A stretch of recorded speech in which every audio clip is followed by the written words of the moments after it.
to host this important annual gathering as an extension of our mission to be the catalyst for business growth, convener of leaders and influencers, connector of people and resources, and champion for a thriving community.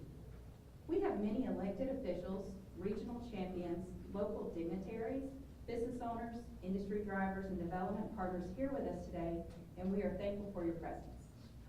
At this time, I would like to ask our chair-elect, Michael Collins, to come forward and open us up with an invocation, followed by the singing of the national anthem by Ms. Sonny Jenkins.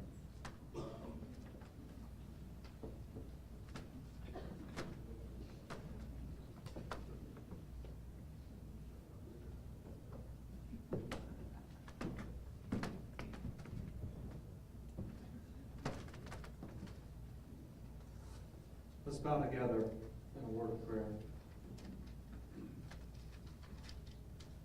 Father, we praise you today because we are fearfully and wonderfully made.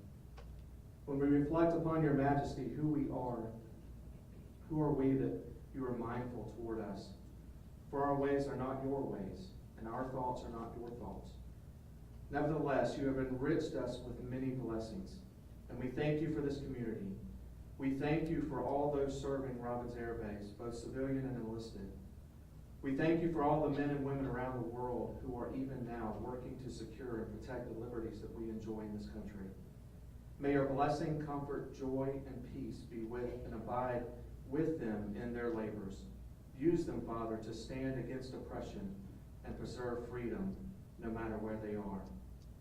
We thank you that when each one of us was like sheep gone astray and turned each one of us to our own way, that you laid upon your Son the iniquity of us all, that through his stripes we are healed, through his suffering we are saved, through his oppression and affliction we are made whole, and through his separation we have been brought near.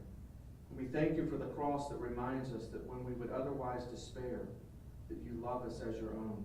When we were tempted to take credit for the works of our own hands, your cross reminds us that we have nothing to boast of but the dear cross of your Son. In all these blessings, Father, we pray that you would help us to see ways and find ways to be a blessing to others. We thank you for the food presented to us today. May you bless the hands that prepared it. May you use the food we eat to strengthen us to do your will and carry out your calling upon our lives. May your Holy Spirit empower us to love you with all our heart, soul, mind, and strength, and to love one another as we would love ourselves. May the things that we do and say here today be to your glory and honor. Lead us in the way everlasting, for it's in the precious name of Jesus Christ that we pray. Amen. Would you please stand for the national anthem?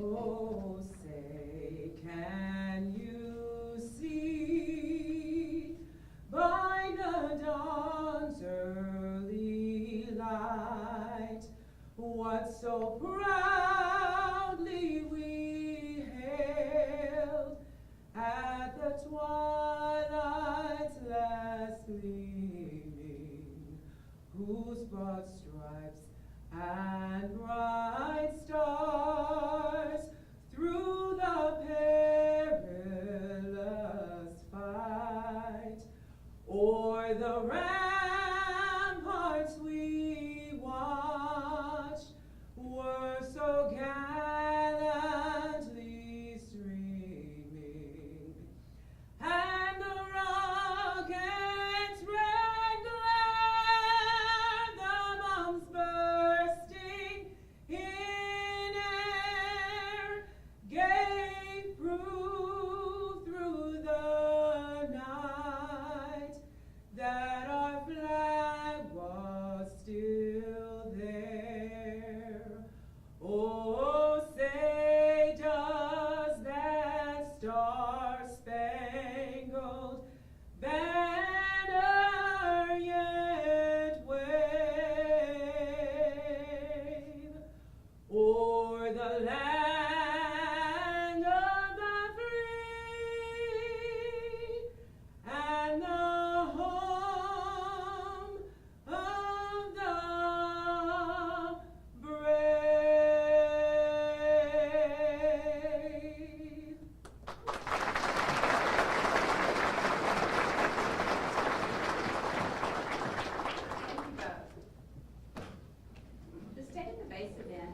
program for the Robbins Regional Chamber is part of our ongoing Military Affairs Committee engagement. Billy Griggers of Griggers Wealth Management is our chair this year. At this time, I'd like to call him to the stage.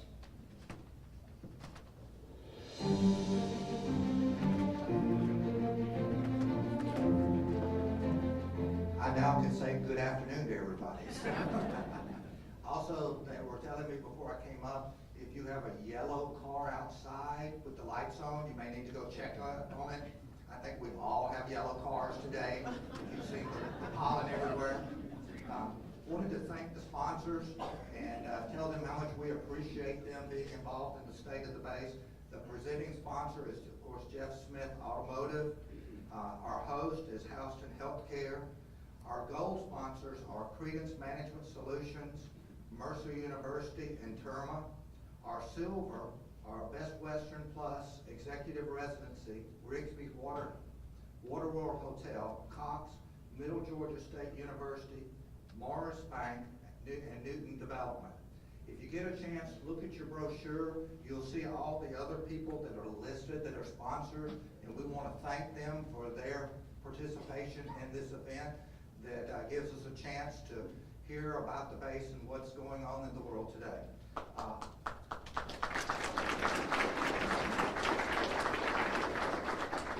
I'd like to now invite Ben Huber from Morris Bank. He is the chairman of the Houston County Development Authority.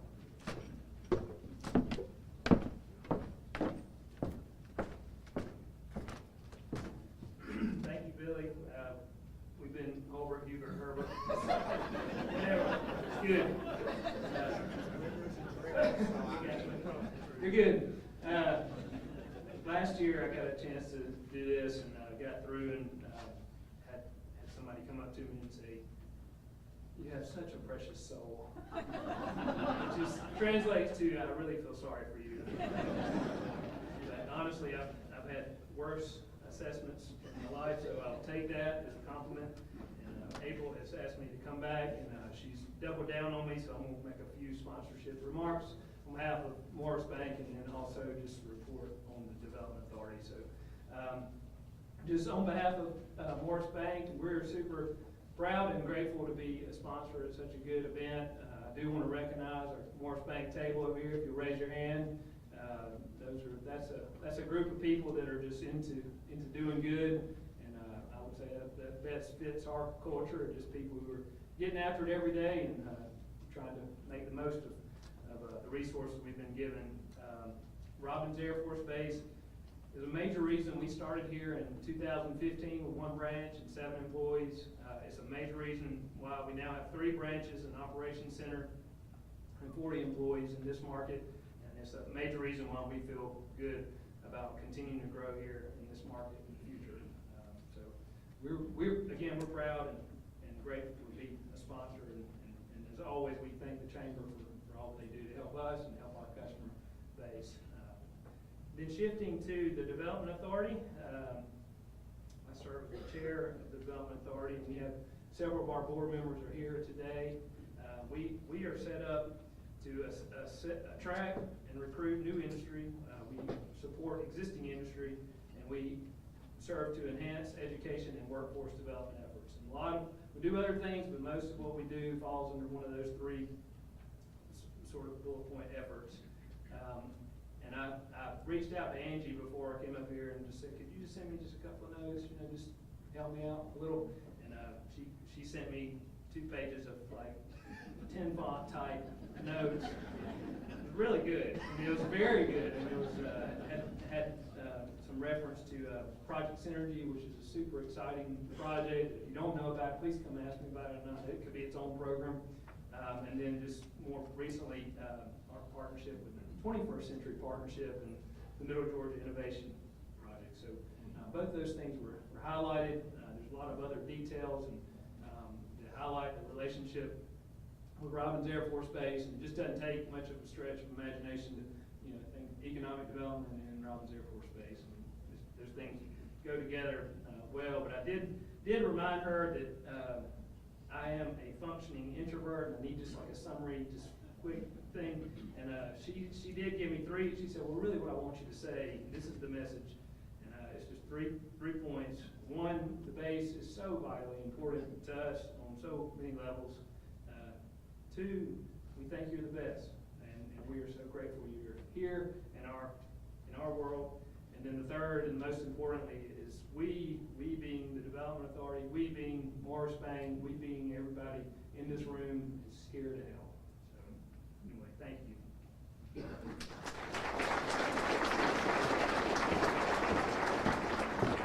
Next, we'd like to invite up Glenn Stahlacker of the Best Western Residency in Wrigley's Watered World. He's the vice chair, I should say, of the Warner Robins Convention and Visitors Bureau. We want to welcome him to come speak. Good afternoon, everybody. I got to tell you, I got a call last year from a new board member on the chamber, and he's become an extremely good friend of mine. And he said, brother, he says, I'm not very good at this, but I've been challenged with calling people and asking them to sponsor some things. So the pressure was intense. How do you say no to Colonel Lane? So, so obviously I went back to my team, and we all opted to select this event to be a part of, and very proud to do so. Secondly, the thing I wanted to mention is my first experience with Robins was when I was a young airman, and my lovely wife and I were headed to Florida. And I said, I've always heard good things about Robins Air Force Base, so we detoured off of I-75. It seemed like we drove 200 miles to the gate. There was hardly anything in between, and I thought, my gosh, they put this base in the middle of nowhere. And at that time, so I kind of reflected on that, at that time, there were 18,800 civilians and military supporters that were at Robins Air Force Base. And interestingly enough, there were 7 hotels. So that's a lot of folks in a big base to have only 7 hotels. So moving forward, we now have 23,000 supporters at Robins Air Force Base and 27 hotels. So that's a big difference. And we talk about the impact that Robins Air Force Base makes. So that tells you right there that it is substantial. I'm also on the CBB board, and something that's very vital is the amount of hotel motel tax that we collect.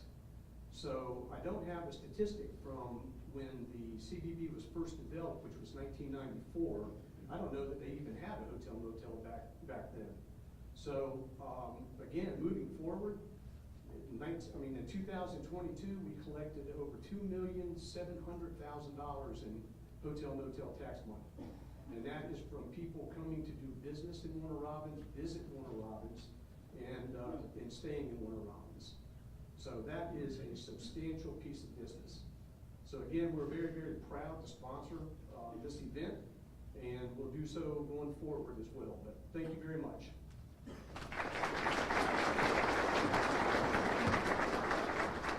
I'll turn the program back over to Sarah Murphy, and glad to have you all here. Thank you.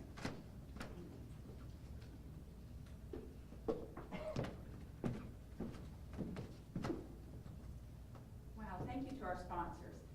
As you can see, the impact of Robins Air Force Base is felt across every aspect of our community. Supporting Robins isn't an obligation here, it's a way of life. Our support of Robins is as much about supporting neighbors and friends as it is about supporting the warfighter protecting our freedom. Let us never forget the incredible impact of both important groups. Team Robins members are part of our community whether they're here for a short assignment or the long haul, and it's an important part of our organizational fabric to support both the missions at Robins and the men and women protecting our freedom and national security. Whether it's hosting an airman dinner, providing resources to newcomers and their families to acclimate them to this new assignment, investing with immediate needs or advocating for military-friendly legislation under the Gold Dome, we love Robins, and that's why here we say every day in Middle Georgia is Armed Forces Appreciation Day. With that, it's now my pleasure to turn the stage over to my good friend and the past chair of the chamber, Mr. David Danzy, our moderator and host for today's program. Please welcome to the stage our moderator for today's event, Mr. David Danzy. It sounds so regal. What's going on? How are y'all? All right, we gotta liven it up here. I'm not telling a dad joke. We save that for exit issues. If you don't know, then you need to come to exit issues to find out about that. But I want to just, first of all, thank all of you for joining us today. This is a big event for us. It allows us to get together with the men and women of the armed forces, hear about what's going on, what's going great in their communities, and see how we can continue to help them to strive to be the best. Let me tell you how this program will work. So we'll have our featured panelists come up, but they'll be introduced by our community partners who are also sponsors. And so I've said enough, let's get it started. Please welcome to the stage Jim Hundley, Senior Director of Engineering and Programs for Mercer Engineering Research Center. Good afternoon. I'd like to say Mercer University and Merck are honored to be here today at the State of the Base. And I was thinking how I was going to start this out, and my wife being a Mercer graduate, she talked to me a little bit, and I was going to ask, I won't ask for it, but I was thinking about a show of hands. Did everybody here that's either went to Mercer, had a family member go to Mercer, knew somebody who went to Mercer, or worked somebody at Mercer, just raise your hand. And that would be about everybody. And Mercer is deeply woven into the fabric of Georgia and Middle Georgia. If you look for Mercer graduates in Middle Georgia, they can be everywhere. They can be your teacher, your preacher, your doctor, your nurse, your pharmacist, your lawyer, your accountant, or an engineer. Mercer graduates tend to stay in Georgia and tend to stay in Middle Georgia. And when they do that, they become double bears and get their advanced degrees from Mercer University. Now, Mercer's partnership with Robins Air Force Base is strong, and it's grown over the last 40 years. In the early 80s, there was a shortage of engineers. That's a surprise to everybody. And they were talked with Mercer University, and Mercer University stood up. Started about 1983, they started it, and in 1985, they had the first class of engineers start at Mercer University. 2 years later, Mercer Engineering Research Center was started to be the applied engineering arm and research arm of Mercer University and a partner to Robins Air Force Base. In 2020, Mercer stepped up again and Blue Sky was opened. State-of-the-art software development center where they can have students, engineering, computer science, across the spectrum, work with engineering professionals from Robins Air Force Base, solving complex problems today. This partnership will continue to grow. But now it is my honor to introduce Colonel Lindsay Groves. Now I have to read. Colonel Groves is the 78th Air Base Wing Commander at Robins Air Force Base, Georgia.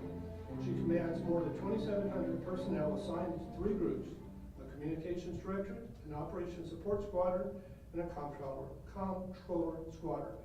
The 17 wing staff and 17 wing staff agencies. She is currently responsible for logistics, medical, and civil engineering, security, mission support functions, in addition to managing facilities and equipment valued at over $8.1 billion and an operating budget of over $170 million. She trains, deploys, redeploys more than 1,800 airmen annually in support Air and Space Expeditionary Force and the combat commander requirements. Additionally, Colonel Groves serves as the installation commander, supporting the base's 54 mission partners, including a major command, air logistics complex, 3 wings, 6,900-acre installation, Georgia's largest single-site industrial complex.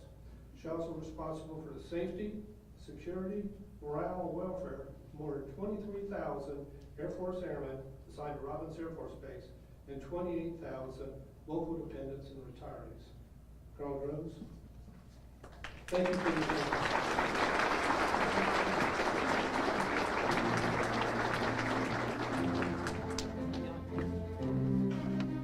All right. Well, welcome. Thank you for having. Is this on? It's on. All right. Thank you for having us. Yours is lower than mine, though, because Of course they need to hear me more. Of course it is. Of course it is. So it's interesting, you know, I think I probably would have introduced you as like, you're kind of a big deal. That's what it sounds like in essence, right? I keep trying to convince him to give the short bio, but somehow the long bio keeps getting out there. All right, so I'm not gonna make you nervous. I told her beforehand I was gonna ask her about the Robbins Cup and, you know, our prowess and success, but we're not gonna go into that. So I let's- turned over the captaincy this year, so we're done with that. Yeah. No problem. All right, let's start with our first question, Colonel Droz. Explain to us the importance of Robbins Air Force Base within the larger Air Force and within the National Defense Strategy. First of all, like Ben, I am a functioning introvert. Unfortunately, he always gets to go before me, and he always shows me up. So our national defense strategy focus is to ensure that our warfighter are capable of dominating peer-to-peer competition. And as we enter this age of increasing strategic competition, we're facing authoritarian regimes such as People's Republic of China.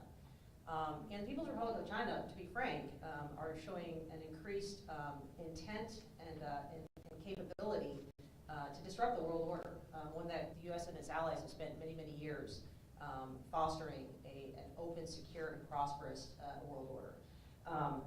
So the problem is that our military that we have now is optimized for the fight that we've had for the last 20 years. And we have been charged with modernizing that force. And so over the next several years, that's what you're going to see, and that's what the National Defense Strategy is getting at. Our mission partners here at Robbins Air Force Base, we have embraced our Chief of Staff's charge, which is to accelerate change or lose. And that is a fight that we intend to win. So we are going to excel at our legacy missions while we continue to modernize and while we continue to make this base the premier site for logistics and operations throughout the Air Force. So you're going to hear a lot from our mission partners here today, but from the 50,000-foot view, I'm just going to kind of give you a snapshot of how Robbins Air Force Base fits into our national defense strategy. We have the Air Logistics Complex, which has been and will continue to be the cornerstone of Robbins Air Force Base. They are charged and they will continue to perform outstanding logistics support and maintenance on 1/3 of our nation's air power. But more than that, they are accelerating into the future with their software engineering, component repair, technology, and all the things that they're doing down there. And you're going to hear more from General Everland about that. Additionally, as we start to sunset our JSTARS partners on the other end of the ramp, we're bringing on 4 new mission sets.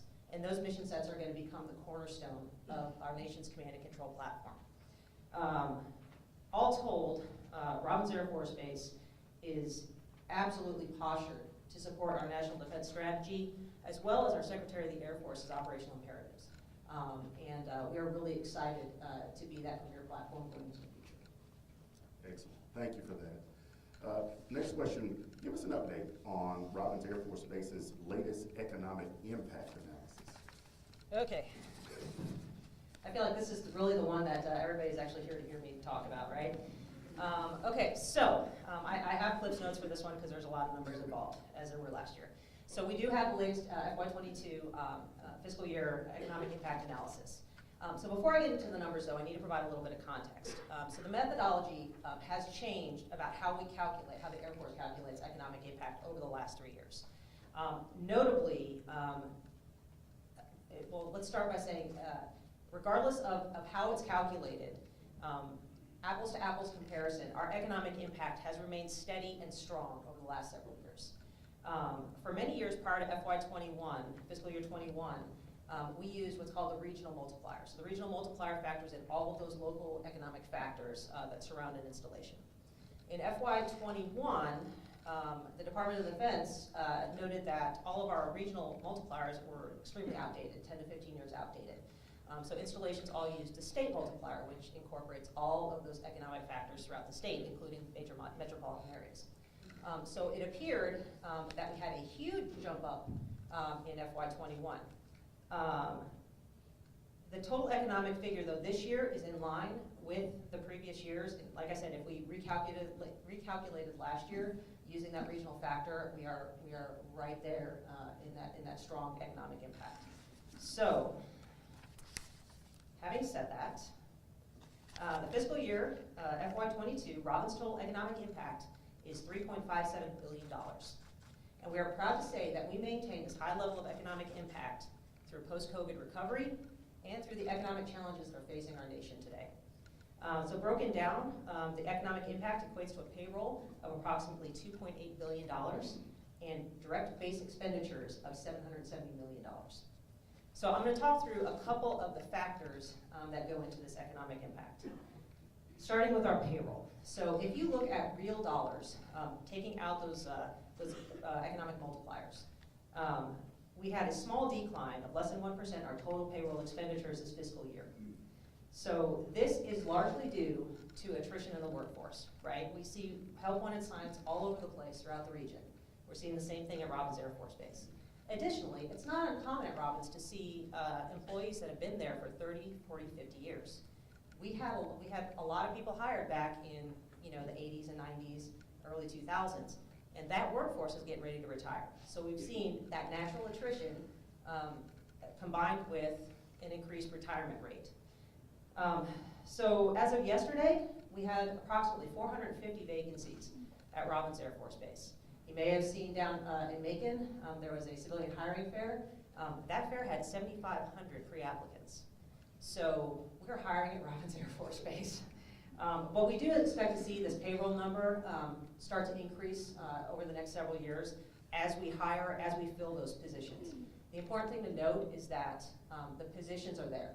We haven't decreased positions, just that we just have vacancies in those positions.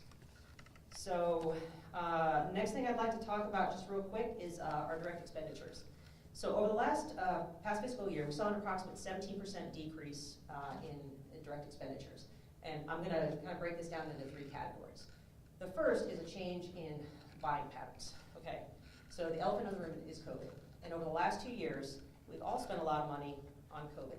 Personal protective equipment, masks, sanitizer, et cetera, et cetera. Well, at Robins, we've spent a lot of money and had several large contracts of purchasing those things. The good news is that we no longer have the need to purchase those in as large quantities. But that does, that accounts for that kind of artificial spike that we've seen in our direct expenditures over the last couple of years. Additionally, as telework has kind of become a way of life and the norm, we do have employees that are continuing to telework. So we've seen a small decrease in our just office supply purchases because we have more people that are doing some regular and recurring telework. And finally, we've seen some reduction in our construction, operations, and maintenance project, largely due to inflation. Basically, the dollars aren't stretching as far as they used to when it comes to doing projects. The good news is though projects are still awarded, they've just been pushed to the subsequent years. So when we look at our workforce, I'll just touch real quickly on our numbers. So this year, we had a total population of 22,636 personnel assigned. Broken down, that's about just over 14,000 civilians, about 5,500 uniformed service members, and about 2,800 other, like our non-appropriated funds personnel and our contractors. So, like I said, it may look like there's a slight decrease over the previous years, which is a true statement, but like I said, those positions are still there, and we're actively trying to fill them. The other thing that number shows is that we've had a slight decrease in our military personnel. Not to worry, as we transition missions, especially our JSTARS mission, some of those personnel have started to retrain into other positions and move on. But as we bring on those 4 new mission sets, we're going to start to see those military positions climb back up to their regular levels. Also, just a quick mention about our economic impact with education. Military tuition assistance last year was about just over $2 million. Our civilian tuition assistance was about $460,000, and our federal impact aid, which impacts obviously all of our school systems, was over $1.1 million. The final point that I'm going to make here is about our contracts. So across the United States, the total value of Robins Air Force Base contracts was $6.1 billion. Within the state of Georgia, we saw $660 million contracts, and we're proud to say that in Middle Georgia, we had 30% of that amount, totaling over $192 million, stay right here in Houston and Bibb counties. So the number of the top contractors have stayed pretty steady from year to year, but in summary, Robins Air Force Base is facing a lot of the same pressures. We may be a federal institution, but we're not immune to the things that are happening outside of the base. Having said all of that, we are proud to say that Robins Air Force Base is as strong of an economic engine as we've ever been, and we only see that growing into the future. Wow, that's a lot. That is a That's lot. why I had to write it down. Yeah. Well, I see a lot of smiling faces of those who are benefiting from that trickle-down effect. So thank you for that. We Absolutely. appreciate it. Let me ask you, what do you see the future looking like for Robins Air Force Base? So I'll take a moment to kind of wax nostalgic here for a minute. As I approach, this is my last state of the base. As I look to move on this summer, I'm not sure I'm going yet, but I just know I'm not going to be here. So I've been blessed with my family to have been here for the last 4 years and to see Robins Air Force Base and Middle Georgia grow in that time. And I can tell you without a doubt that the future for Robins Air Force Base is strong. We are going to continue to modernize. We are going to continue to innovate. We are going to continue to increase the viability of this institution here at Robins. I want to emphasize 2 things. The first one, I think I've said a couple of times already, Robins is hiring. We are looking from everything from child care professionals to engineers and software experts and everything in between, just like everybody else. But we just want to offer that. We have a fantastic workforce out there, and we are always looking to add team members looking to serve their country. The second thing is we want to do business with our local partners. You're going to hear Colonel Pesky talk here in a minute about contracting, but we really want to make it easy for our Middle Georgia partners to do business with the base, to competitively to work with us and to support the mission that we've got going on there. Like I said, we have many projects that got pushed into subsequent years, so we're really looking to ramp that up, especially as we have the new mission sets coming on. There's a lot of stuff going on at Robins Air Force Base. So I'm going to take an opportunity, kind of stole my thunder here, but I'm going to do some audience participation. So if you have worked at Robins Air Force Base or have a family member who works at Robins Air Force Base, please raise your hand. That's a lot of people. Okay, keep your hands up, keep your hands up, keep your hands up. Okay, if you have a friend who works at Robins Air Force Base, raise your hand. Y'all should be raising your hand because I'm all your friends, okay? All right. So, okay, push your hands. Okay, so that's about everybody in the room. You are not going to see that at other military installations. That is not something that you're going to see at the big bases near big cities, okay? The connectedness in this room and with this community is beyond anything that you're going to see. So we haven't even mentioned the 41,000 family members and retirees and veterans that are attached to Robins Air Force Base. We have not even mentioned the extended family members of our civilian airmen who are at Robins Air Force Base, right? So Robins Air Force Base is surrounded by a fence, right? But I think what we have done over the last several years is we have increased the transparency of that fence. And we want you to understand what Robins Air Force Base does, what we bring, and what you bring to the fight with us.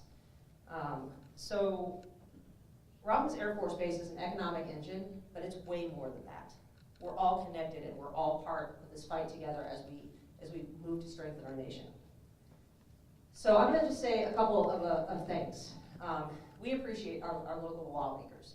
We appreciate what you've done to make it welcoming for our uniformed airmen and their families and their spouses and their children, whether it's school choice or spouse licensure, what you've done to with the community to protect the base from encroachment issues and make sure that we maintain a viable airfield. We appreciate the community focus on education, especially STEM education, because we just don't have enough. We haven't created enough, and we have to do that. So from our Museum of Aviation Foundation, that's starting as young as you can, Development Authority, our boards of education, our local universities like Mercer, CGTC, Middle Georgia State, Fort Valley State, Georgia College of State, many others. We appreciate what you've done and what you continue to do. And finally, we all understand what's at stake. We understand that this is not about the base, but this is about our nation's defense and our contribution to that. We are absolutely proud to be here. You can't spend any time in Middle Georgia without hearing every day in Middle Georgia is Armed Forces Appreciation Day. But at Robins, we like to turn that on our head and say that every day at Robins Air Force Base is Middle Georgia Appreciation Day. We are humbled to be part of this world-class community. And there is no place that I would rather be serving as a commander than right here in Middle Georgia. So thank you. Thank you.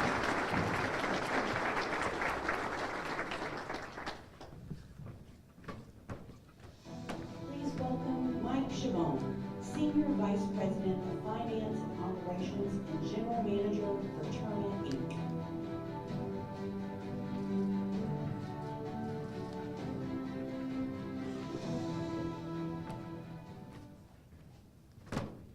Good afternoon. Welcome everyone. My name is Mike Chavon of Terma. We're a proud sponsor of this fantastic event. If you don't know what we do, Terma is an aerospace and defense company with facilities right here in Warner Robins, and our U.S. headquarters located in Atlanta. Terma is a proud provider of electronic warfare and self-protection systems to the warfighter, including many aircraft platforms located right here at Robins Air Force Base. If you're interested in what Terma does, I encourage everyone to sign up for our Business After Hours event next Thursday, March 9th at our Warner Robins facility. You can sign up for this great event right at the Robins Chamber website, and we'd be happy to see you and show you around our facility and talk to you more about what we do and how we provide great systems to the warfighter. Now, without further ado, it's my pleasure to introduce Brigadier General John Eberlin. Brigadier General John A. Eberlin is the commander, Warner Robins Air Logistics Complex at Robins Air Force Base. As the commander, he serves a world-class workforce of more than 7,200 personnel.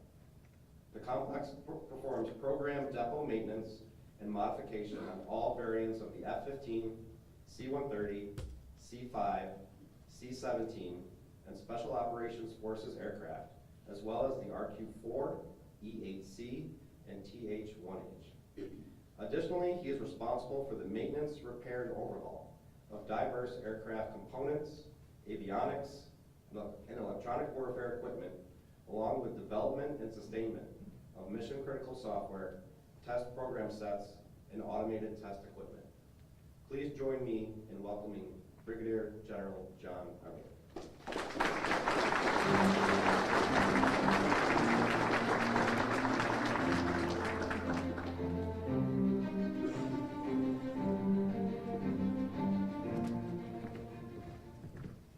Be careful, no one about to fall off the front.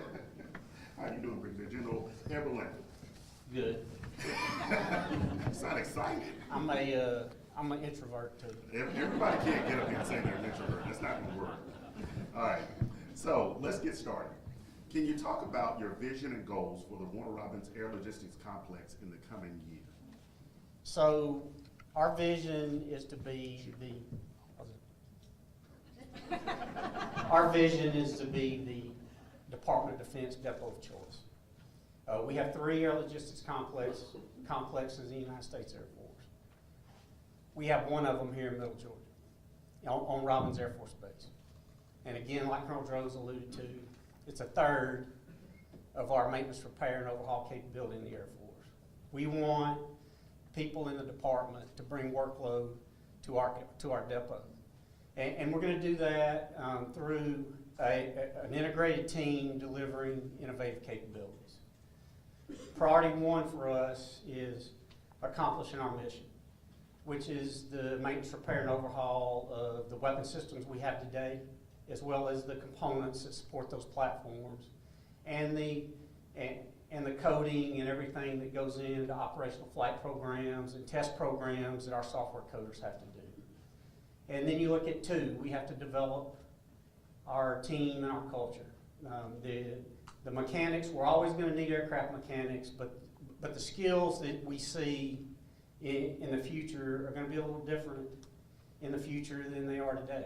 If you start looking at where industry and where the maintenance, repair, and overhaul capabilities are going, it's becoming more automated.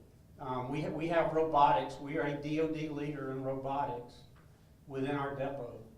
And so the user interface with a robot is a little different than it is hands-on with the equipment, and so the skill set's a little different. And so we have to be forward-thinking in terms of how we develop our workforce. We also have to be attuned to capitalizing on diversity, equity, inclusion. I'm a firm believer that different perspectives always need to be weighed, because you get better and more innovative solutions to problems. Many hands make light work. And the more perspectives and the way we interact with each other is going to deliver the solutions that we need to get the job done. And so we have work to do there. We are we're on the leading edge in the Air Force Sustainment Center in terms of these programs, and we have to deliberately develop the folks, who don't necessarily, look, I make it a point to mentor people that don't look like me. And we all have different backgrounds and grew up different ways. But, we have to be respectful and understand how we all interact with each other. And so that's truly one of our most important things. And I'm a firm believer that that's paramount to developing the kind of leader that we need tomorrow. 3 is improving our processes. That is an ongoing thing in the depot environment. We are very process driven because if you have standard work and you do standard processes, you reduce the variability and reduce the likelihood for error and decrease risk.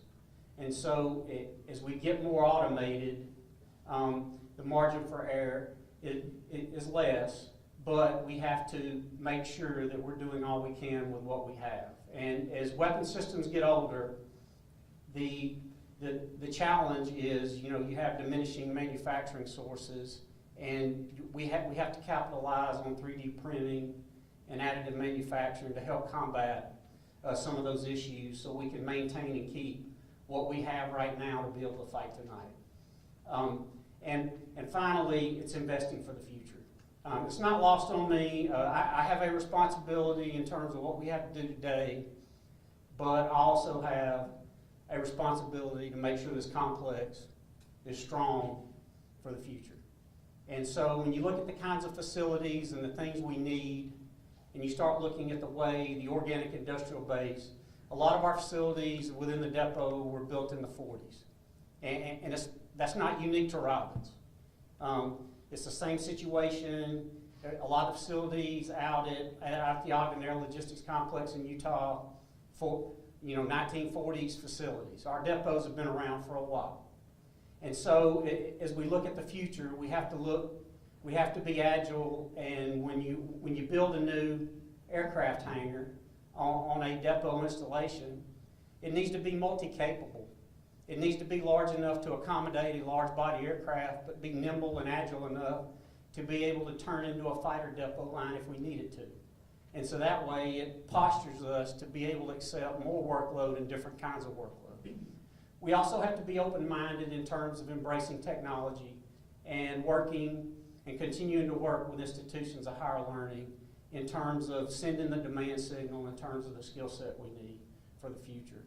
And that's, those 4 areas, our team is committed to really working hard to get there. And, I can't think of a better place to be than here in Middle Georgia to get it done. Thank you. Thank you. Thank you. You kind of touched on this. You can tell me if there's anything else related to areas of growth concerning your department, specifically how it impacts Warner Robins ALC. So our chief of staff of the Air Force and secretary have been very, very clear that the force we have today is not what's going to be needed to be successful in a near peer fight. And so what you're seeing, recently Northrop Grumman had the rollout of the B-21. And you hear words like open-ended architecture. You hear the chief and the secretary talking about next generation air dominance. A lot of these newer platforms, they're more capable, but they also have more open-ended architecture, which is more programming and software independent, or dependent, if you will, and less hardware. You always need hardware, but the hardware is going to be more capable and programmable and adaptable to where it's going to create a need, if you will, where you're going to see the need for software engineers and a lot of the folks that deal with the open-ended architecture type of operations with these new platforms. It's going to make the demand signal grow even more than what we have today. And we've got some pretty capable platforms today, but it's going to continue to grow which, the future of the depot and what tomorrow's depot is going to look like is not necessarily what it's going to look like today. We might not have as many aircraft overhaul lines. We're going to need artisans and mechanics for that from now till we stop flying airplanes. However, what you're going to see is a larger growth in the areas such as electronics, commodities, and software. So, just as many jobs, just as much workload, but a little bit, in my mind, redistribution, if you will. Thank you. Last question. How does community support enable you with the partnerships to be able to accomplish such things at Warner Robins Agency? So it's probably the thing I'm the most proud of, I'm the beneficiary of a lot of leaders before me that are a lot smarter and I had a lot bigger vision, than I did, or I ever would. Like John Bennett, who's here today. Raise your hand, John. Thank you. So this is the mission and what we do at Robins Air Force Base begins and ends with this community. The community is the connective tissue that holds everything together. Those of us in here wearing the uniform, who are not guardsmen, we're here for pretty much a set period of time. But I will tell you, the majority of my workforce, or our workforce in the complex, like the other air logistics complexes, I've got three and four generations of men and women working in our complex, and it's the same way with a lot of our other air logistics complexes. My vice director, Ms. Dana Stanley, has spent her whole career here in that complex, and in other organizations on Robins Air Force Base. So those are the men and women who were here before we got here and are going to be here after we leave. And so they see people like me and Colonel Droz come and go, and we have our turn, and they bring us into it and let us in and allow us to lead, which is awesome. But I will tell you that the community here and the educational partnerships that we have far exceeds anything I've ever seen at any other depot base.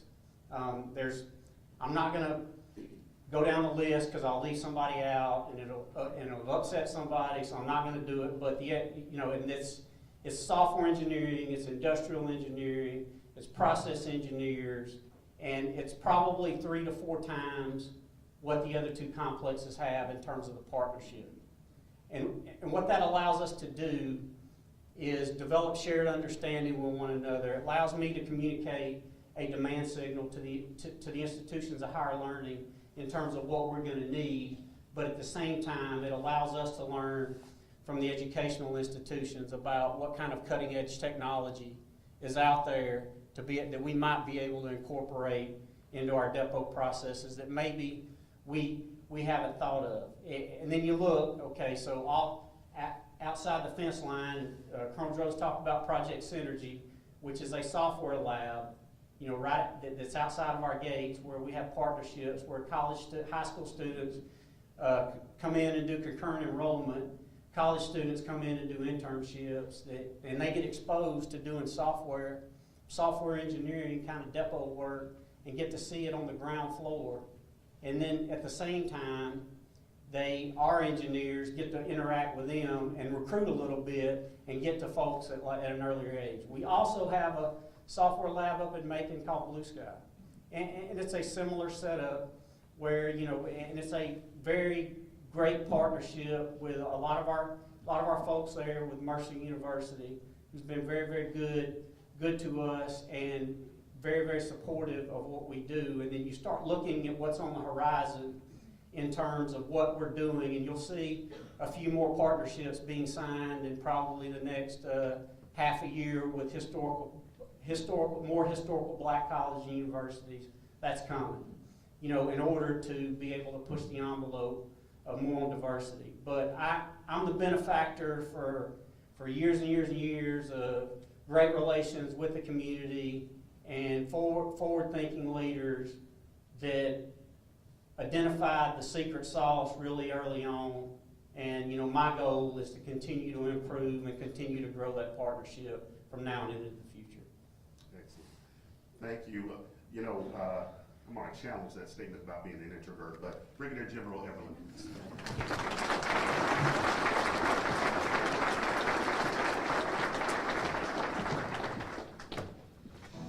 Please welcome to the stage Jason Gerard, Principal, Credence Management Solutions, LLC.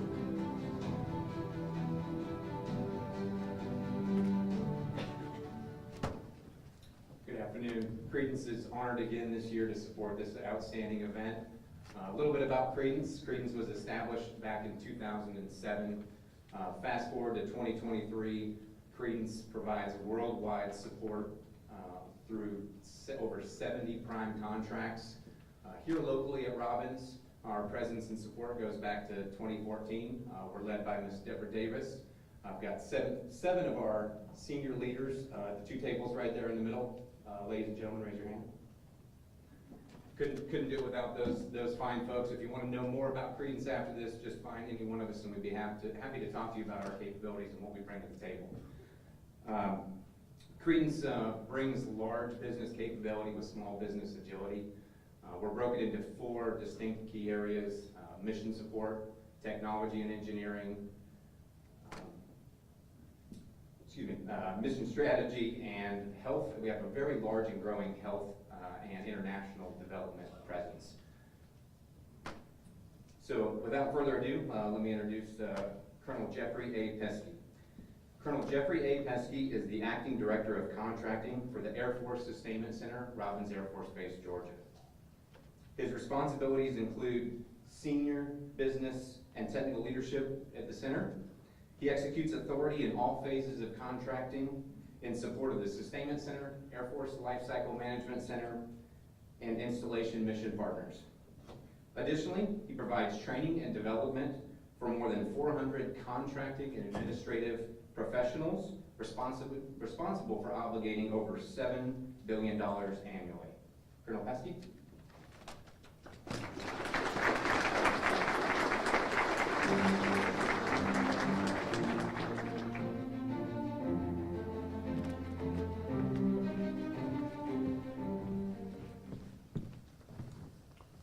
Colonel Pesky, thank you for joining us today. Oh, thanks. Are you excited? I'm nervous. Okay, no need to be nervous. I can't say I'm an introvert, right? No, you can't say that. You can bring that music back up. Doesn't that music just make you give you goosebumps? That's like that's recruiting music. Only if you didn't hear it all night last night as you were rehearsing. So, you've got a lot of responsibility. Let's talk a little bit about it. Got a couple of questions for you. What is the mixture of contract opportunities at Robbins Air Force Base? What types of supply services are your largest contract spend, and how much is awarded locally? And no, I won't repeat that. Right? Yeah. There's a lot there.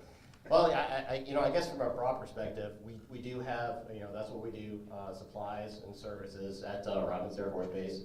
So we do that via a system called the North American Industry Classification System, otherwise known as a NAICS code.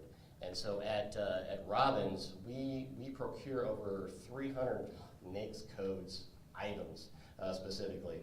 Now, a large portion of those, as you can well assume, are for aircraft and engineering services. In FY22, we outlaid over $6 billion of your taxpayer money. Now, that was about $1 billion less than last year, and as we've heard, a lot of that had to do with COVID. So your contracting entity not only does a lot of contracting for aircraft and engineering services, but we also support the Secretary with any kind of requirements that are worldwide. Of that, as Colonel Droz said, we obligated a little over $660 million just within the state of Georgia. So within the state of Georgia, that's how many contracts went to the private industry. And then of that, I know she said Houston and Bibb, I just kind of broke it down to just Houston County only, but we obligated a little over 182 million just for Houston County. It's pretty impressive. It's a lot of money. That money makes the world go round, as they say, right? Well, it is, right? Right, yeah. You know, so, you know, if Major Payne, anybody knows Major Payne, you know, we're in the business of spending money, and business is good. Now, you know, my wife told me, she's like, you know, I am not good at this, but she said, I said, there's a lot of people here, and they've got cameras on us. She's like, don't say anything stupid. I can promise you haven't. No, I'm just kidding. Sure. So, how do you meet people and learn about opportunities for doing business with the base? How does that work? Okay, so if you want to meet and learn how to do business with the Air Force, the first thing I recommend is everybody get onto the website to sam.gov. That's sam.gov. Spell it one more time. It cannot get any simpler than that. But if you go out there and you kind of register yourself, that way you can actually see all the different contracts, all the different requirements that not only are at Robins Air Force Base, but with all federal agencies. And then beyond that, we actually co-sponsor the Robins Requirements Symposium. So we're doing that this year. It's actually the 23rd of this month. We co-sponsor that with the National Defense Industrial Association, and that you know. So I would encourage folks to go out there to the website, ndacg.com, to register for that. And then lastly, what we do, so our contracting folks, we actually host an industry day once a month. It's every Tuesday, the first Tuesday of every month, out there at the museum. And that is just a chance for businesses to come and see what kind of requirements are out there, see what we're working on, and to meet with our contracting officers, our acquisition officers, and just have a chat and get the information. Thank you for that. So we can't say we don't know how to do it now. He's told us everything we need to know, right? Very good. All right. As the business opportunity focal point for Robins, what has the local Air Force contracting unit done to ensure workforce flexibility initiatives, such as telework, will not degrade the ability to connect with those that manage contracting opportunities and or monitor contract performance? You might want to read that. That's a lot. Yes. Give the contract. That's hard work. It feels like it's written in next code, actually. Go ahead. Thanks, right? Wow, what exciting times we're in, right? With telework. Now, we have made great strides in this. Just last year, the 70th Air Base Wing, they've kind of introduced the soft phone concept. So if you're not familiar with soft phones, essentially what that is, it's we used to have all of our employees would sit at a desk. At that desk, you would have a landline, your phone right there with the number tied to it, and you could call up your CO and say, hey, I've got a question. Now with the advent of telework, those landlines are they're not at their desk. So what we've done is we've actually taken their software that takes their number, ties it to their laptop, their computer, which they have at their house, and they can talk through their computer just like they were sitting at their desk. So wherever they're at, whenever they're working, that is one way that people can get a hold of them. The second thing is Teams, Microsoft Teams. We've really embraced Teams and using Teams. I mean, it is just it's a required use application that all of our contracting officers and contract managers utilize. We can interact with everybody within our office, and then we can also interact with industry, private industry. I mean, it is It's actually better than calling you on the phone because you can actually almost have a one-on-one virtual interaction with us there.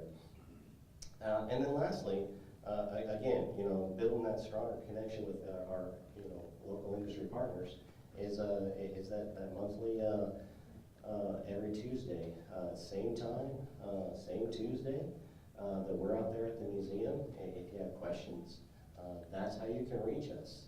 So we try to make ourselves very accessible to the community and to the public. Thank you. It's been a pleasure.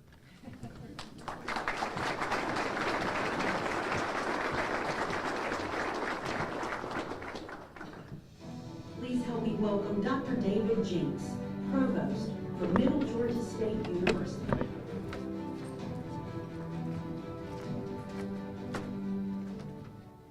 Good afternoon, everybody. That's not good enough. Good afternoon, everybody. It's always interesting to put together a group, feed them a bunch of food, and then make them sit for 45 minutes. So, just a little bit of excitement. I am not an introvert, not even remotely. We are so excited to be here today. My name is David Jenks. I have the privilege of being the provost at Middle Georgia State University. My team, just a quick shout out, is sitting right here at the table. Everybody wave. Good to have everybody here. We can't do half of the work that we do without the team that we have. And one of the things I've enjoyed about this thus far is, one of the things we teach in leadership is right leader at the right time. And it just appears to me that in Robbins, with the Chamber, with Robbins Air Force Base, and with a lot of the partners, we have the right leaders in the right place at the right time. And we are so excited about our partnerships that we have in place. I'm excited to announce that Middle Georgia State University will be offering an Associate of Science and Bachelor of Science at the request of the base, I think it was about a year and a half ago. That degree was approved by the Board of Regents earlier this semester and will be offered this fall. So we are going to be producing graduates for all those jobs. And if you want to train up, we are enrolling. Stephen Schulteis is right here. We also have a new Center for Software Innovation and Entrepreneurship. We were considering some revisions on Thomas Hall that sits right out there on Watson Boulevard. And for whoever it was that called us on Christmas Eve and let us know that water was flowing out our front door from the fire suppression system, thank you. So we are going to move forward with those renovations. And it's going to be much larger and expansive. Never waste a good crisis, right? Today, I am introducing Colonel Brian Clough. He serves as the Deputy Director of Engineering and Technical Management Directorate for the Air Force Sustainment Center at Operating Location Robbins Air Force Base, Georgia. Colonel Clough leads a staff of 23 civilians and military personnel to support more than 2,000 scientists, engineers, and engineering technicians executing a $2 billion annual workload. He oversees $27 million in technology insertion programs across 2 centers and 4 program offices. Colonel Clough is responsible for the annual recruiting and hiring of both entry-level and experienced engineers. In his role as the base functional area manager for the 62nd Developed Engineer Career Field, he guides 36 Air Force military engineers. His directorate provides subject matter experts in non-destructive inspection to enable engineering activities on 4 weapon system platforms. In addition, the directorate works initiatives to provide solutions for the center's engineering enterprise. If you've looked at the program and checked that pronunciation, because that was the one thing that made me the most nervous, I had to make sure I got that right. It is Clough. I got the opportunity to meet him. It is Clough. It rhymes with rough and tough. His words, not mine. Ladies and gentlemen, Colonel Clough.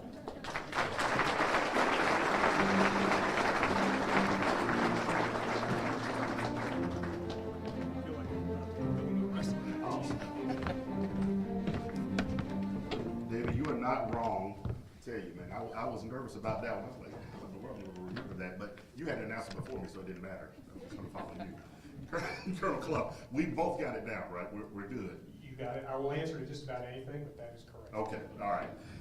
Let's talk about what you've got going on. One of the first questions I have here is, related to the outlook for your division. And so, what's the outlook for hiring scientists, engineers, and technicians in the coming year, and how are you meeting that need? Well, that's a pretty easy question to answer. We've already touched on it several times.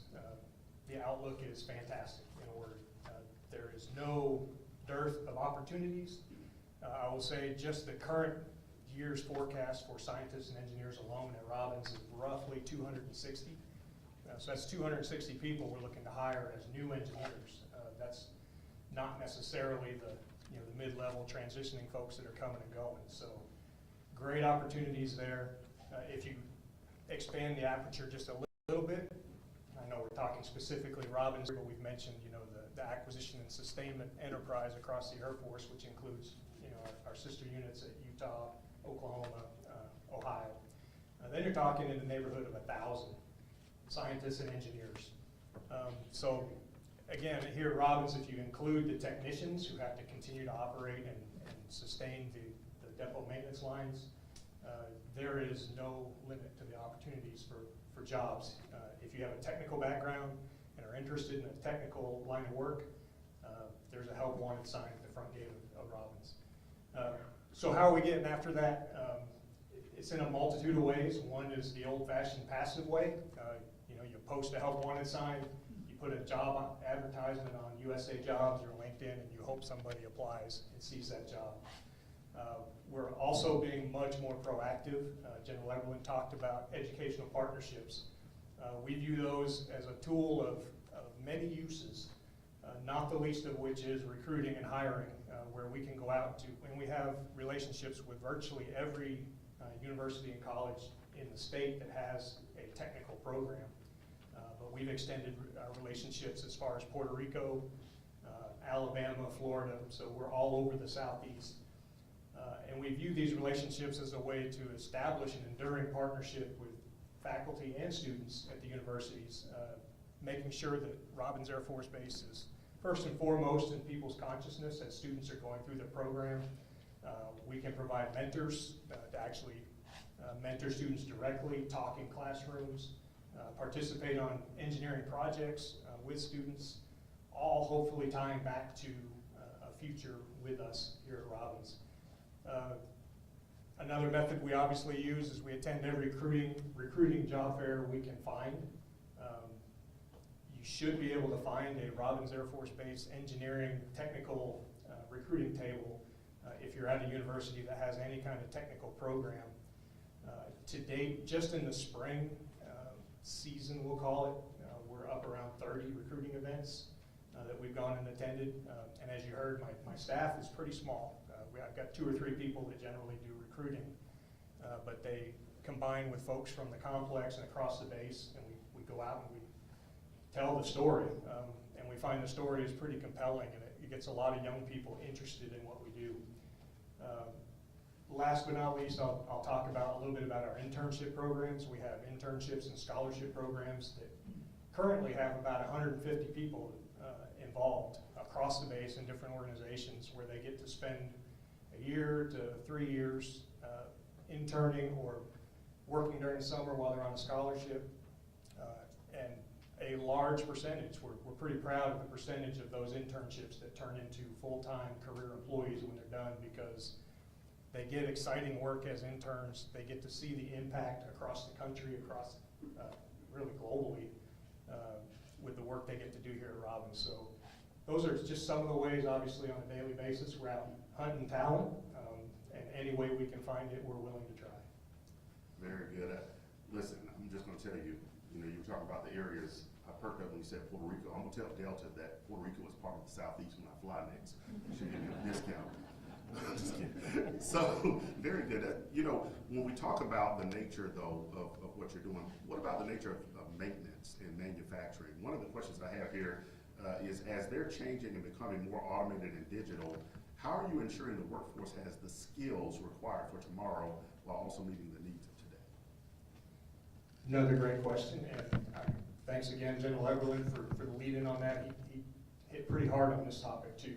And I'm also glad you kind of closed that question with talking about ensuring we meet the needs for today, because as the General said, We are never going to not need the artisan mechanic who's bending sheet metal on the line. That'll exist as long as we're fixing aircraft. But with that said, we do have to acknowledge that we're not necessarily going to replace those skills. We're going to add more skill sets to our workforce as we get into robotics, artificial intelligence, additive manufacturing, industrial Internet of Things, and then all of the networking and cybersecurity skills that enable all of those things. Obviously, we're going to need a new workforce or a workforce with new skill sets to move all that forward. So we're getting after that in a couple of ways. Primarily, we're talking, partnering with universities and technical colleges about what the requirements are, and then having them apply their expertise to develop curriculum that produces talent along those lines, so that on the day they graduate, they're ready to start working. The training up will be minimal. We've actually had the opportunity to partner with a consortium up in Ohio where they've already done this program. They had a congressional funding project that allowed them to go build this curriculum in their community colleges and technical schools to actually produce degreed engineering technical management skill sets so people can graduate with a degree, a bachelor's degree in things like robotics. So we've talked to them. We've actually sent some of our complex employees up there, enrolled them as students, as pathfinders to go through the program for two-way communication, right? So the students can tell the school, you might need to adjust your requirements in your curriculum a little bit in these areas to improve that program, and then they can also bring information back to us in terms of, what does a graduate of this program look like? What is their skill set and ability? So really cool thing, and if we can get that kind of program to take root here in Georgia, which it will, it's not just beneficial to Robbins. Robbins is a big consumer of this, but the manufacturing sector in general is all going this way, so the entire state will clearly benefit. Let me just make sure I got you the right number. Yeah, the other thing I wanted to mention is we are reevaluating what does it mean to be qualified for one of these jobs. The traditional qualification is what's your degree, especially for engineers and scientists. Where is your degree specialty? Do you have a 4-year degree? Do you have a master's degree? So we're relooking that a little bit, rethinking it. Maybe for some of these jobs you don't need a degree, you need a certification. You need some credentials. Is it better for me to have a person who is certified by Titan Robotics in that particular robot, certified by Cisco in a particular networking capability, has credentials in cybersecurity that I need to protect my networks? Is that more important, or at least as important as whatever degree they might have? So times are changing. We're kind of getting more flexible with how we look at what a qualification really is, and I'm pretty excited about being able to talk to folks and kind of point them to a very specific certification and credential that can make them valuable on day one when they come to apply for a job. Interesting. Yeah, I can see how that will be beneficial for not only you but the community. And yeah, you kind of have to think outside the box right now, don't you, to try and get the right workforce. What kind of outreach does Robbins do regarding STEM, science, technology, engineering, and math, and how significant do you think that is for the future? Well, how significant is easy. It is foundational to everything we do. The first two questions you asked about hiring folks and then what's the skill sets we need, those both go back to STEM. We view it as we need to get into the kindergarten level all the way up through the university level. At the very least, instill curiosity in the kids in STEM, but in the best case, a passion for STEM.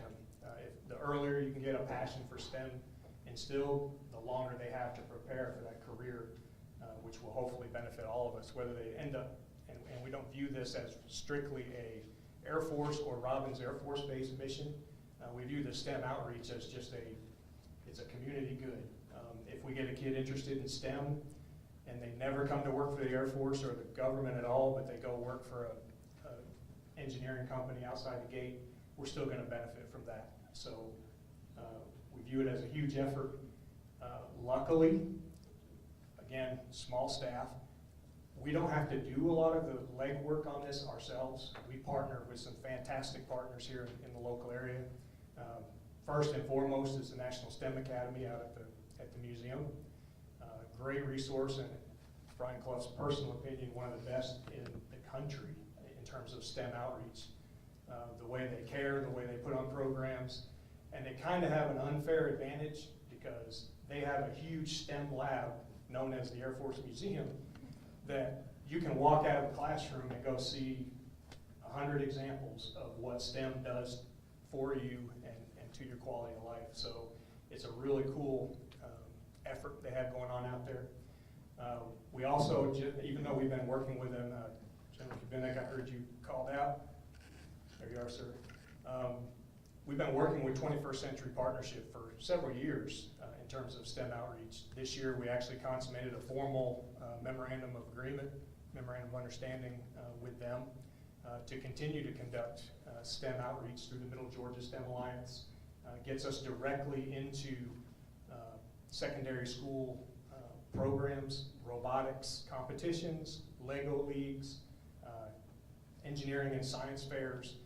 And rather than us having to go out and do all of the legwork to set these things up, this partnership really allows us to provide kind of a manpower push. So our engineering and science workforce on the base stands ready when we get a call saying, hey, we're doing a robotics competition or a science fair at a particular school. We need judges, we need coaches, we need mentors. We just need people to show up and talk to the kids and show them how important their little project is in the grand scheme and how it applies to life. So it's, to me, a match made in heaven. We enjoy it. We get to allow our employees to do things that are really fun on the clock. They can go out and support these efforts in the community. So the last plug I'll say, because the list is endless of STEM, I hope it comes across and how important it is, but one of the really cool things we've implemented, again in partnership with the STEM Academy and working with the U.S. Naval Academy, is a teacher development program workshop. Happens on Saturdays every now and then out here at the museum. I think the next one is in about a week, might be next Saturday.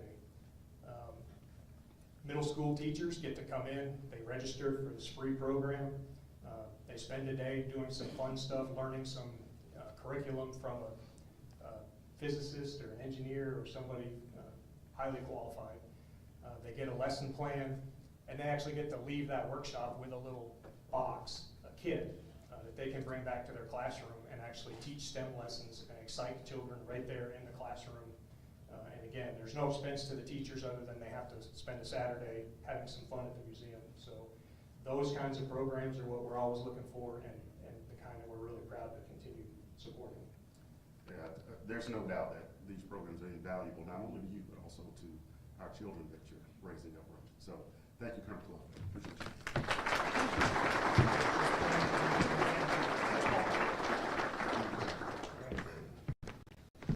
Ladies and gentlemen, please welcome the owner of Newton Development, Keith Ingram.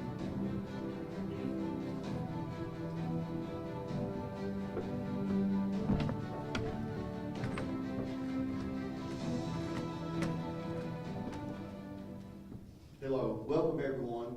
Newton Development is very excited to be a sponsor again this year.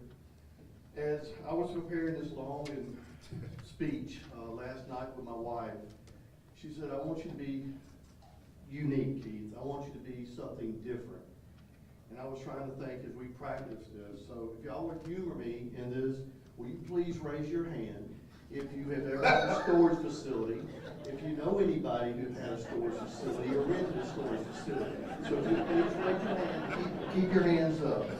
Now, if you have ever owned a home, know somebody who has a home or ever lived in a home, please keep your hands up.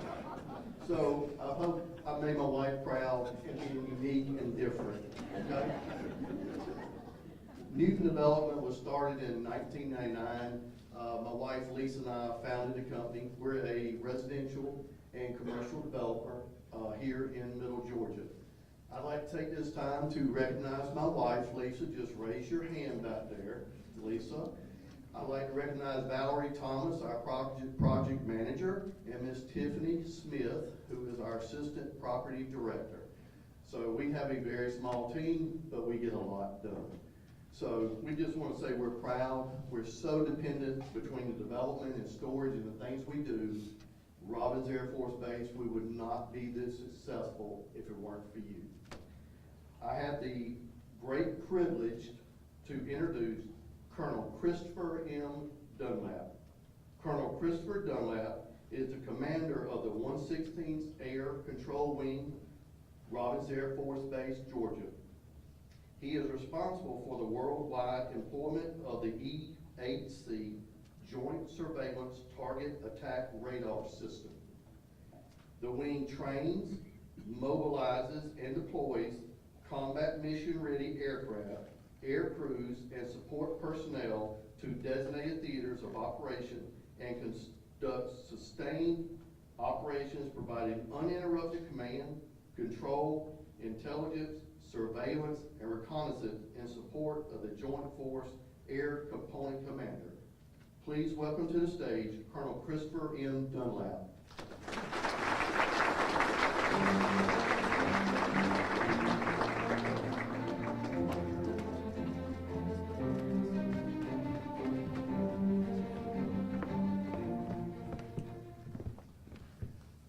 Colonel Dunlap, how do I get one of those? This looks so comfortable. I'll tell you what, after this, we can go out there and we can maybe exchange. I doubt it. I doubt it. Yeah, that's not gonna work. Look at Actually, me, look at you. I may have some extra ones, I'll see what I can. Okay, do. all right, cool. Yep. Probably have to stretch it just a little time. All right, so let's talk about J-Stars. We know J-Stars is coming to an end in 2024 here at Robins. Can you tell us what the timeline is for retirement and what the remaining time looks like for the J-Stars missions? Absolutely. So before I start, I'm going to go back in time just a little bit. So everything kind of came about in 2018, as Colonel Droz was mentioning. The National Defense Strategy has changed over the last several years. So in 2018, Secretary of Defense, United States Air Force made the decision that we need to divest in some of our current technologies and weapon systems so that we can get after the technologies and the weapon systems that we need for today's environment and the environment that we have going further. So at that time, the decision was made to divest the J-Stars, and for those guys such as myself, guys and gals that are Georgia Guardsmen, some of us have been doing this mission since 2002. That was pretty hard to swallow because we're pretty good at our job. But we did it. We said, okay, that the next three budgets, I'm sorry, the 22 to the 23 and now the 24 budget that's being come out actually has the programming in effect to go ahead and divest the aircraft. So in 2022, we retired our first 4 aircraft. And those retired on schedule. And then now that we're in 23, the plan was to divest 8 aircraft. And then in 24, we're supposed to divest 4. Now, the schedule has changed, and it started to change in late 22, early 23 of this year, because the piece that we didn't know prior to 22 was what our tasking across the globe would be. So the Secretary of Defense gave us our tasking in late 22, and because of that, our tasking's not as great as it used to be. Our divestment schedule has actually moved to the left. So as of right now today, we have 10 aircraft that are retired. We have 6 remaining, but we're still doing work overseas. So today we still have aircraft in both 116th and 461st personnel that are deployed overseas doing the job. Can you tell us exactly where? No, I'm just kidding. Go ahead. Everywhere. Everywhere. Don't get me, I'm sorry. We take pride in being able to see in various places around the world. So we still have folks that are overseas. Our last global requirement will take us through the end of October of this year. And then all of our airmen, all of our aircraft will be back in garrison. And the plan is we will retire. We will fly our last local mission in November. And then 02-9111, which was our last delivered of J-Stars, will be our last retired airplane. And it's actually not going to what we call the Air Force Boneyard. That aircraft's actually going to Kelly Air Force Base where it will be used for a ground trainer. So the divestment schedule, which was supposed to be 22, 23, 24, has actually slid to the left, will be complete in November of 23, but that is beneficial to us because that will allow us to kind of get in front of these new mission sets that we have, which I think we're going to talk about next. And it also, at least on the ALC side, because they do maintenance on JSTARS here at Robbins, it will also provide some resources for General Eberlin and his team to then use those resources for other weapon systems. Well, I tell you, one of the things that we appreciate about JSTARS is just how long you've been doing your job and how long you've done it well. But with the transition, one of the things that we were going to ask you about is the Advanced Battle Management Family of Systems, that ABMS. And I know that's in the works for the 116th. We get in trouble if I don't say it right, sorry. 116th Air Control Wing. Can you tell us briefly what the new mission is and how these new missions will affect job opportunities at your wing? So kind of what we just talked about. Sure, absolutely. So that's the goodness about the JSTAR sliding to the left is the 4 missions that are coming to Robbins are huge for this base, huge for the National Defense Strategy. And I can say all 4 of these mission sets are going to play a major role in our national defense, probably 2035 and way beyond that. So for the folks that are in this room, that is a good thing as far as stability to the space and the local community. So for the 116th, which is your local Georgia Air National Guard, and we've been a TFI partner with Bo, Colonel Rice and his team, the 461st. Our organization is going to split up a little bit. We're still going to remain intact, but we're essentially going to be doing 2 different things.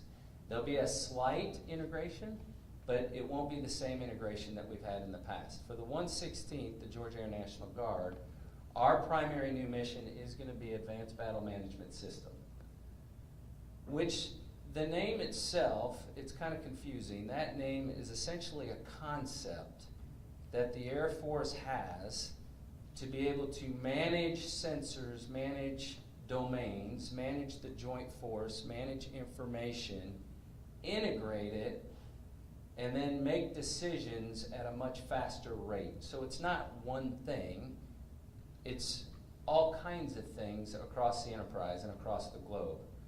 So the 116th, we're going to have 2 components of that. One is a fusion center and one is a logistics facility. Because JSTARS, my piece of JSTARS is operators and maintenance, and we have a ton of experience. Like I said, I've been doing this since 2002. The Air Force decided, hey, with that operational experience and that maintenance experience, what can we do with that to retain it? So the Fusion Center, which is a component of ABMS, is essentially going to be an ops facility that allows us to integrate and take information and intelligence to exploit it a little bit, to bring it together, and then disseminate it across the globe. And to do that, you need skill sets in all the different fields that we have in operations. It could be a pilot, it could be an engineer, it could be a navigator, it could be all kinds of skill sets. So it fits us greatly, and it will allow us to do that mission incredibly well. There's also a logistics facility that will be tied to that under the concept of agile combat employment. In tomorrow's Air Force, we're going to have 5th, 6th, 7th, and so on generation of weapon systems and platforms for many years to come, but we have to have the facilities that can support those. And those platforms need to be agile, need to be able to move around the United States and around the globe to train and then to be able to meet tomorrow's threats. So because of our maintenance background, we have the capability to manage a logistics support facility that will be able to service that 5th, 6th, and next generation platforms. So that's kind of the concept. Obviously, there's a little bit more to that in the classified world, but that is the concept. Now, the goodness to that is, like I said, in the National Guard, we have a lot of experience. That experience is being retained. So I have 1,453 airmen that are in my unit. This mission transformation affects 670 positions in both ops and maintenance. Well, guess what? That number's growing. They thought it was going to be, they promised at the beginning, hey, we're going to use your experience and we're going to give you this very important next generation mission, and we're going to keep your jobs and your resourcing the same. Well, what we've come to find out is these next missions are so important, critically important, and the technology has changed that it's actually going to be a growth. So I think that's good because as a National Guard, you know, I have 60% of my workforce is full-time, 40% of it's part-time. So a large portion of my organization are citizen airmen. And a large portion of those airmen also work with some of the entities that are in this room. So that's a good thing. The other part of the growth to this mission set for us is we will grow in officers. We will grow in officers. So when it comes to, like we were talking about STEM, advanced degrees, future technologies, we will have growth in officers. So I think that's going to offer some opportunities, additional opportunities in these new mission sets that are coming. We're excited. Sounds like you are. I'm very excited. Life is good. I love it. Business is good. Business is good. Thank you, Colonel. Yes, sir.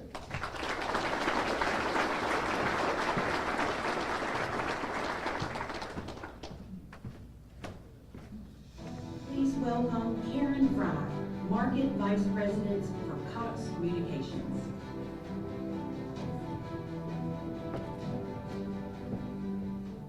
Good afternoon. I apologize, I don't have an audience participation part to my remarks, but I'm kidding.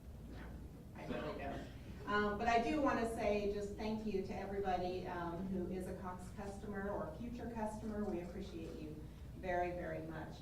I'm going to keep this short. I'm just going to say that Cox is committed to supporting the communities that we serve and proudly salutes our armed forces and veterans. We understand the critical role Robins Air Force plays in keeping our country safe and region economically strong. It's my pleasure to introduce Colonel David J. Bo Rice. Colonel Rice is the Vice Commander of the 461st Air Control Wing at Robins Air Force Base. He is responsible for the worldwide employment of the E-8C Joint Surveillance Target Attack Radar System and the deployable air traffic control and landing system. The wing trains, mobilizes, and deploys combat mission-ready aircraft, air crews, and supports personnel to designated theaters of operation and conducts sustained operations, providing uninterrupted command, control, intelligence, surveillance, and reconnaissance in support of the Joint Force Commander. Additionally, he is responsible for the mobilization and deployment of command and control systems, enabling both expeditionary airfield operations, supporting combatant commanders, and peacetime airfield operations, supporting humanitarian assistance and disaster relief missions. Please join me in welcoming Colonel Rice to the stage. I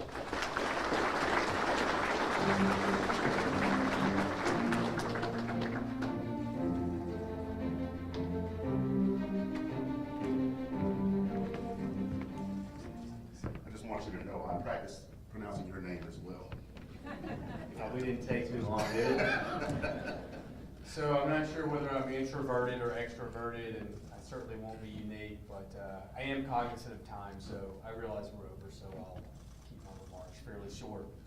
But I will say with that introduction with Colonel Dunlap, who goes by Jag, so Jag and I were here, I came here in 2000, I think I met Jag in like 2002 as they transitioned from the B-1 to the J-Stars, and it's really weird now going to a lot of events where you're talking about the sunsetting of a platform that both Jag and I were here in its infancy, and it's just a very different side of the spectrum. And we throw around a lot of numbers, but I would just remind folks that those J-Stars airplanes that we fly, that granted the government bought them later in life and they've had some modifications, and obviously they do a very sensitive and special mission.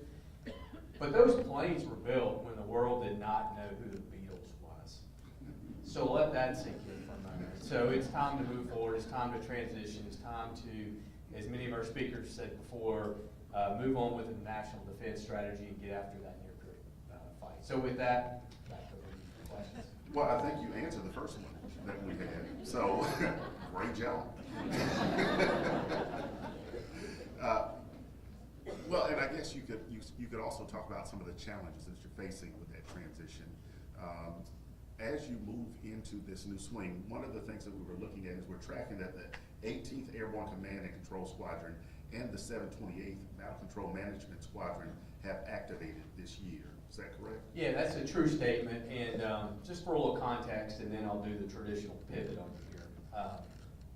So the 728th Battle Management Control Squadron stood up mid-February, and about the same time we sort of closed down one of our first operational squadrons, our first of two being the 16th Airborne Command and Control Squadron.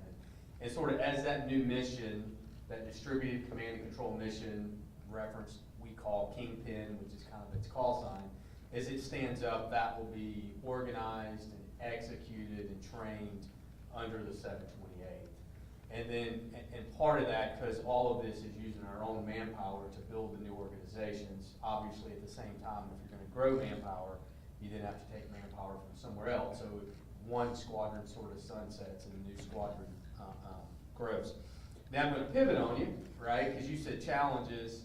You know, the 461st were liberators, right? That sort of goes back to our heritage, all the way back to some amazingly heroic flights over the oil fields and Pleasant in World War II.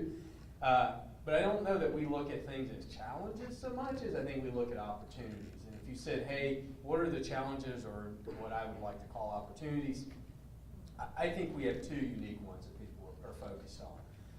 And sort of at the more strategic level, one is the opportunity to close out a current mission that's been done really well by a lot of great people over a number of years. And so I think we have a very shared sense of responsibility with the Guard to do that well because of the legacy of J-Stars, and I think this story will be of J-Stars will be told for many years.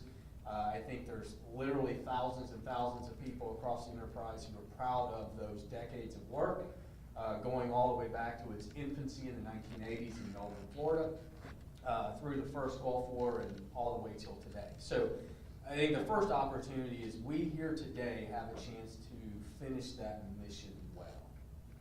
And then a second opportunity is to take a lot of that same experience that's on that back 40, as I like to call of the base, take that same experience that's really steeped in ISR, command and control, and operations, a lot of those things, and sort of develop the culture of the new mission, you know, the Kingpin in this case. Help develop and start that, much like a lot of us did here, you know, 2.5 decades ago at Robin. So I think we feel a real responsibility to get that on the right foot. And so I would say those are, I think, our two greatest opportunities at the moment. So sorry to pivot on you slightly, but anyway, all right, hopefully that answers the question. That answered both of them, as a matter of fact, and I think based on your alluding to the Beatles, you will forever be known as the rock star. Colonel Rice. Yeah.